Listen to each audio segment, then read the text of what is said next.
জুলাই আগস্টের মানবতাবিরোধী অপরাধের মামলায় সাবেক প্রধানমন্ত্রী শেখ হাসিনা ও সাবেক স্বরাষ্ট্রমন্ত্রী আসাদুজ্জামান খান কামাল সহ ৩ জনের বিরুদ্ধে চতুর্থ দিনের সাক্ষ্য গ্রহণ আজ। আন্তর্জাতিক অপরাধ ট্রাইব্যুনাল একের চেয়ারম্যান বিচারপতি মোহাম্মদ গোলাম মর্তুজা মজুমদারের নেতৃত্বাধীন ট্রাইব্যুনালে এ সাক্ষ্য গ্রহণ হওয়ার কথা রয়েছে। এরই মধ্যে ট্রাইব্যুনালে হাজির করা হয়েছে আসামি থেকে রাজসাক্ষী হওয়া সাবেক আইজিপি চৌধুরী আবদুল্লাহ আল মামুনকে। এর আগে ৬ অগাস্ট তৃতীয় দিনের সাক্ষ্য জেরা শেষ হয়। প্রত্যক্ষদর্শী হিসেবে সেদিন দুজন সাক্ষী নিজেদের জবানবন্দি দেন। এর মধ্যে একজন রিনা মুর্মু ও আরেকজন একে মইনুল হক। এখন পর্যন্ত এই মামলায় সাক্ষ্য দিয়েছেন ৫ জন।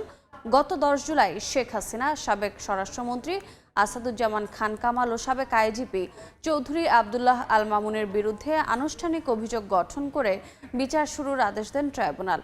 এই মামলা ছাড়াও আজ রামপুরা, মোহাম্মদপুর, আশুলিয়ার আরও ৩ মামলায় ১৫ জন আসামিকে ট্রাইব্যুনালে হাজির করা হবে।